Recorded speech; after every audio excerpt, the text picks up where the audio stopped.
വർണ്ണരാജികൾ നൃത്തമാടുന്ന പ്രൗഢഘോഷയാത്രയുടെ കേരള സർവകലാശാല യുവജനോത്സവത്തിന് തുടക്കമായി. 4 നാൾ നീണ്ടു നിൽക്കുന്ന മേളയിൽ 5000 പ്രതിഭകൾ പങ്കെടുക്കും. ബുധനാഴ്ച പകൽ 3-ന് സെന്റ് ജോസഫ് കോൺവെന്റിൽ നിന്ന് ആരംഭിച്ച ഘോഷയാത്രയിൽ നഗരത്തിലെ വിവിധ കോളേജുകളിൽ നിന്നുള്ള വിദ്യാർത്ഥികൾ പങ്കെടുത്തു. ഘോഷയാത്രയ്ക്ക് മുന്നിൽ ബാനറിന് കീഴിൽ യൂണിയൻ ഭാരവാഹികളും സ്വാഗത സംഘം പ്രവർത്തകരും അണിനിരന്നു.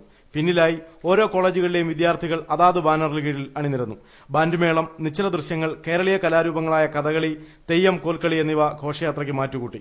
നഗരത്തിൽ നിന്ന് ആരംഭിച്ച ഘോഷയാത്ര പ്രധാന വേദിയായ കാക്കനാടൻ നഗറായ എസ് എൻ കോളേജിൽ എത്തിച്ചേർന്നപ്പോൾ പൊതുസമ്മേളനത്തിന് തുടക്കമായി.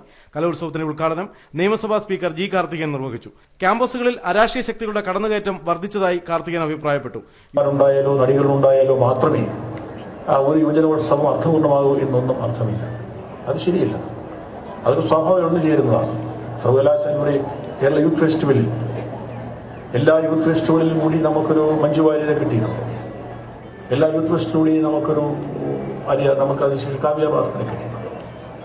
പഴയകാലം എടുത്താൽ എല്ലാ യൂത്ത് ഫെസ്റ്റിലൂടെ നമുക്ക് യേശുദാസിനെയും അതല്ലെങ്കിൽ ഒരു യേശുദാസിനെയും കിട്ടിയിട്ടുണ്ട്. ആര് കണ്ടു പറ്റി കുറെ വർഷങ്ങൾ കഴിഞ്ഞപ്പോൾ യേശുദാസ് പാടുന്നു, യേശുദാസ് എന്ന കുട്ടിയെന്ന് തബല കൊട്ടുന്നു, മൃദംഗം വായിക്കുന്നു. രണ്ടുപേർക്കും അറിയില്ല.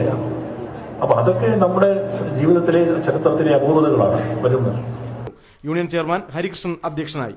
General convener SR Arun Babu സ്വാഗതം പറഞ്ഞു.